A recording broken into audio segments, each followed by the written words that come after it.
वो लोगों को फायदा पहुंचाने के लिए हिंदुस्तान के सारे स्मॉल और मीडियम बिजनेसेस को खत्म कर दिया। जो लोग इस देश को रोजगार देते हैं उनको नोटबंदी से, गलत जीएसटी से आपने खत्म कर दिया, अरबपतियों का रास्ता खोलने के लिए। आज अगर युवा रोजगार चाहता है, पूरे देश में कहीं भी उसे रोजगार नहीं मिल सकता, क्योंकि जो कंपनियां उसे रोजगार देती थी, जो छोटी कंपनी थी, मिडिल साइज कंपनी थी, वो सब बंद हो गई, खत्म हो गई। अंबानी और अदानी देश को रोजगार नहीं दे सकते हैं। रोजगार छोटे बिजनेस वाले दे सकते हैं, रोजगार मीडियम साइज बिजनेस वाले दे सकते हैं। नमस्कार दोस्तों, कैसे हैं आप सब। आशा करता हूं आप सभी सुखी व स्वस्थ होंगे। गत 10 वर्षों में भारतीय जनता पार्टी की क्या स्ट्रेटजी रही है? डर, धमकी, लालच। दोस्तों, भारतीय जनता पार्टी की सरकार 2014 में क्या बनी, उसके बाद भारतीय जनता पार्टी ने अपने इसी एजेंडे पे काम करना शुरू कर दिया। पार्टियों को किस तरह से खत्म कर दिया गया, किस तरीके से पार्टियों में फूट डाली गई, किस तरह से पार्टियों के नेताओं को तोड़ा गया। दोस्तों, भारतीय जनता पार्टी ने डर का इस्तेमाल किया, लोगों को पहले डराया, जांच एजेंसियों का डर दिखाया, पैसे से खरीदने की कोशिश की गई। ऐसे नेता जो दूसरी पार्टियों में जिनके ऊपर भ्रष्टाचार के केसेस चल रहे थे उनको डराया, जो डर गए और जो भारतीय जनता पार्टी में शामिल हो गए वो सब भारतीय जनता पार्टी की वॉशिंग मशीन में निकलकर साफ हो गए। जो नहीं डरे उनको जांच एजेंसियों का डर दिखाकर उन्हें जेल में डलवा दिया गया। कई नेता ऐसे हैं जिनके ऊपर किसी तरीके के कोई मामले बनते ही नहीं थे। दोस्तों, अब धीरे धीरे वही नेता अब जेल से बाहर छूटने लगे हैं। जैसे मनीष सिसोदिया के कविता और अरविंद केजरीवाल को एक केस में सुप्रीम कोर्ट के द्वारा जमानत मिल चुकी है। भारतीय जनता पार्टी ने डराकर अपनी पार्टी में किस तरह से कई नेताओं को शामिल किया। महाराष्ट्र इसकी ताजा और ज्वलंत मिसाल है। लेकिन दोस्तों, मुद्दा ये नहीं है। मुद्दा क्या है? मुद्दा ये है कि राहुल गांधी ने जिस तरीके से ये कहा कि अब भारतीय जनता पार्टी या आरएसएस से कोई नहीं डरता, पीएम मोदी से कोई नहीं डरता। दोस्तों, दूसरी बात यह भी है कि राहुल गांधी ने एक और बड़ी बात कही। वो ये कही कि मुझे प्रधानमंत्री नरेंद्र मोदी से सहानुभूति है, मैं उनसे नफरत नहीं करता। दोस्तों, ये कितनी बड़ी बात है दोस्तों। I mean, you will be surprised, but I don't actually hate Mr. Modi. I don't. Like, I get up in the morning and okay, you know, he's got a point of view, fine. I don't agree with his point of view, but I don't hate him. And in fact, in many moments, I empathize with him. Right? So it's not that I think that he's my enemy and now I hate him and he's got to be, no. He's got a different point of view, I got a different point of view. I have empathy and compassion for what he's doing. And I think that's a much better place to be. Instead of this thing that, you know, him versus me, I don't think that's productive. ये एक ऐसी बात है जिससे Bharatiya Janata party के प्रचार तंत्र को मिर्ची लगनी ही लाजमी है। दोस्तों, अभी कल की बात ले लीजिए। कल राहुल गांधी ने यह बयान दिया था कि अब नरेंद्र मोदी और आरएसएस और भाजपा से कोई नहीं डरता। राहुल गांधी की आलोचना करने के लिए भारतीय जनता पार्टी का प्रचार तंत्र, कई मंत्री और मुख्यमंत्री लग गए। राहुल गांधी ने कल अमेरिका में एक बयान दिया था, अब भारतीय जनता पार्टी पीएम मोदी और आरएसएस से कोई नहीं डरता। दोस्तों, राहुल गांधी को देशद्रोही साबित करने के लिए, उनके बयान का विरोध करने के लिए भाजपा का पूरा प्रचार तंत्र जुट गया। और देश का गोदी मीडिया और साथ में भाजपा के बड़े बड़े नेता राहुल गांधी की आलोचना करने में जुट गए। अब राहुल गांधी के बयान को इस तरीके से तोड़ मरोड़ के पेश किया जा रहा है कि जैसे राहुल गांधी ने कोई देश विरोधी बात कह दी हो। दोस्तों, राहुल गांधी वहां पर मोदी की नीतियों के बारे में ही बात कर रहे थे। क्या देश के प्रधानमंत्री की नीतियों के बारे में बात करना गलत है? और दोस्तों, सबसे बड़ी बात, राहुल गांधी के चाइना के ऊपर दिए गए बयान के ऊपर पूरा गोदी मीडिया और भाजपा का प्रचार तंत्र और भारतीय जनता पार्टी के बड़े बड़े नेता ऐसे टूट पड़े कि जैसे राहुल गांधी ने पता नहीं कितना बड़ा देशद्रोह वाला बयान दे दिया हो। दोस्तों, राहुल गांधी ने अपनी समझ के मुताबिक एक ऐसा ही तर्क दिया था कि चाइना आज आगे इसलिए है क्योंकि चाइना एक मैन्युफैक्चरिंग हब है। चाइना और वियतनाम एक मैन्युफैक्चरिंग हब है, इसी वजह से वहां पे बेरोजगारी नहीं है।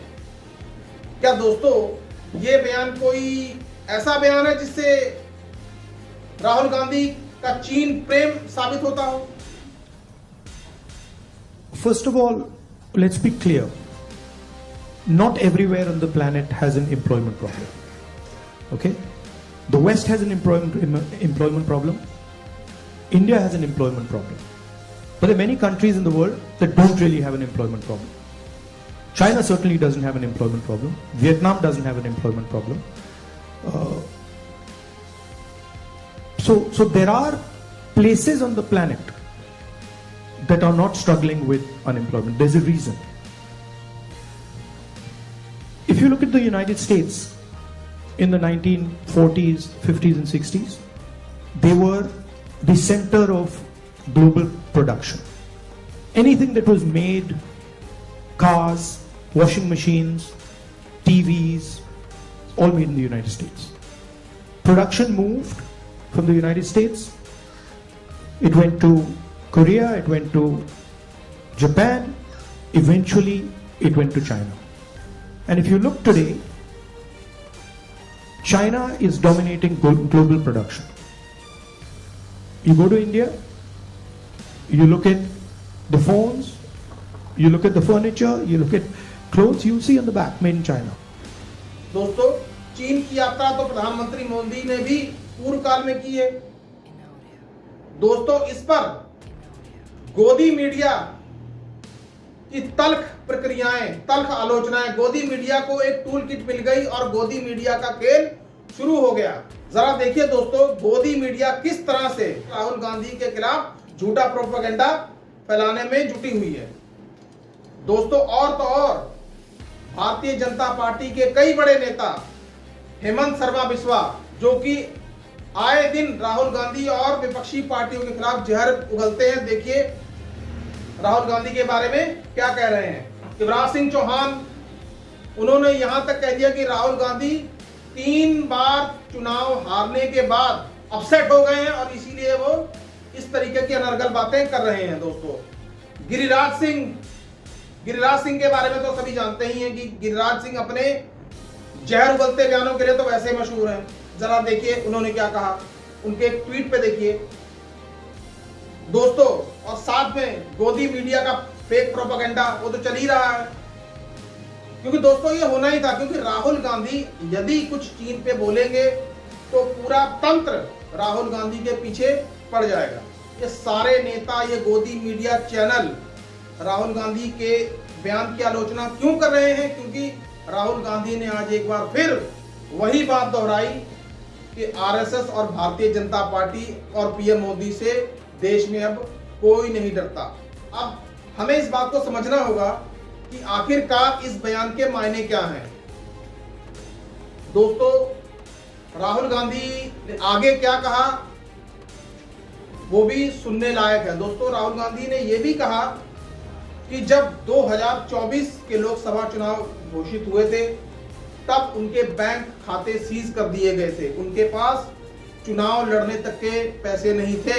जरा सुनिए राहुल गांधी इसमें क्या कह रहे हैं। Who run households, and you can imagine if suddenly one day your finance department comes to you and says, listen, all your bank accounts are sealed. You can imagine, what happens if you're running a business or you're running a household and somebody comes and tells you, listen, all your bank accounts are closed till further notice. You won't know what to do. And this is what happened to the Congress party. 3 months before the election, our bank accounts were all sealed. Every single bank account of the Congress party was sealed. No money for advertising, no money for campaign, no money to transport our leaders. And I remember Kharge, myself, one or two other senior people, and the treasurer. So मतलब treasurer की तो हवा निकल गई थी कि भाई मतलब क्या करूं मैं, बैंक अकाउंट सील हो गए. We were discussing it now. What do we do? We have an election. So many things to do, campaign, etc., etc. Bank account बंद हो गए. First time, I've myself fought multiple elections, 2004, 2009 assembly. The first time in my life, new thing. All the bank accounts are sealed. So he just looked and said, we have no money. And then I looked at him and I said, देखी जाएगी, देखते हैं क्या होता है. And that was the spirit we fought the election with. अब आप खुद ही अंदाजा लगाइए कि जिस पार्टी के बैंक अकाउंट सीज कर दिए गए हों, चुनाव लड़ने के लिए भी पैसे ना हों, और 2024 के लोकसभा चुनावों में 99 सीट वो पार्टी ले आए. दोस्तों, दरअसल में भारतीय जनता पार्टी के प्रचार तंत्र को मिर्ची इसलिए लग रही है कि राहुल गांधी ने लोकसभा 2024 के चुनावों में 99 सीट लाकर बीजेपी का भौकाल खत्म कर दिया है. दोस्तों, 2014 के बाद से 2024 तक बीजेपी का भौकाल अपने चरम पर था, जो कि राहुल गांधी ने 99 सीट लाकर भाजपा का भौकाल खत्म कर दिया गया है. दोस्तों, राहुल गांधी ने एक अपने इंटरव्यू में यह भी कहा कि मोदी जी को मैं अब जब देखता हूं तो मोदी जी का 56 इंच का सीना अब मुझे नहीं दिखाई देता और भगवान से उनकी कनेक्टिविटी नहीं दिखाई देती, वो सब खत्म हो चुकी है. दोस्तों, यानी कि राहुल गांधी प्रधानमंत्री नरेंद्र मोदी पर सीधा सीधा हमला बोल रहे हैं. दोस्तों, याद कीजिए, ये वही राहुल गांधी हैं जिनको भारतीय जनता पार्टी ने न जाने किन किन नामों से नवाजा. कभी पप्पू, कभी युवराज, कभी शहजादा. दोस्तों, आज राहुल गांधी ने भारतीय राजनीति की दशा और दिशा दोनों ही बदल दी है. और सबसे ज्यादा अगर कुछ बदला है 2024 के लोकसभा चुनावों का नैरेटिव. दोस्तों, आज जब राहुल गांधी विदेशों में जाते हैं तो लोग राहुल गांधी को सुनना चाहते हैं, मिलना चाहते हैं, उनके विचार जानना चाहते हैं. दोस्तों, बात करते हैं चीन के मुद्दे पर. राहुल गांधी को चीन के मुद्दे पर सबसे ज्यादा घेरा जा रहा है. दोस्तों, जरा याद कीजिए, 2014 में जब प्रधानमंत्री मोदी ने जब प्रधानमंत्री की शपथ ली थी तो प्रधानमंत्री ने कहा था कि चीन को लाल आंख दिखाने की जरूरत है. दोस्तों, लेकिन आपको ये भी याद कराना जरूरी है कि गलवान घाटी में हमारे कितने जवान शहीद हुए. तो क्या दोस्तों प्रधानमंत्री नरेंद्र मोदी इस पर कुछ बोले? चीन के ऊपर कुछ कहा? नहीं कहा.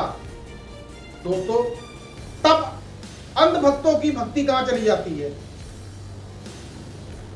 तब प्रचार तंत्र के लोग क्या सो जाते हैं क्या? और ये गोदी मीडिया, इसके मुंह में दही जम जाता है क्या? दोस्तों, साफ है, भाजपा का प्रचार तंत्र, गोदी मीडिया, इसके निशाने पे हमेशा राहुल गांधी ही रहते हैं. राहुल गांधी ने चाइना में क्या कहा वो भी मैं आपको बता चुका हूं.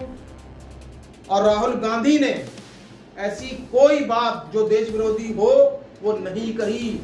ये सिर्फ भारतीय जनता पार्टी और गोदी मीडिया के प्रचार तंत्र द्वारा फेक प्रोपेगेंडा है. दोस्तों, राहुल गांधी के आज के दिए गए बयान और भारतीय जनता पार्टी के प्रचार तंत्र और गोदी मीडिया द्वारा राहुल गांधी के ऊपर चलाए जा रहे फेक प्रोपेगेंडा के बारे में आपकी क्या राय है दोस्तों?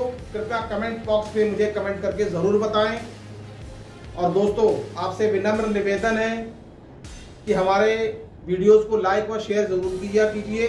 हमारे चैनल पे आपको ज्वाइन के बटन दिख रहे होंगे, कृपया उनको ज्वाइन करके चैनल की आर्थिक मदद कीजिए दोस्तों, ताकि हम और बेहतर हो सकें और आपके लिए अच्छे से अच्छे वीडियोस, इंफॉर्मेटिव वीडियोस बनाकर ला सकें दोस्तों।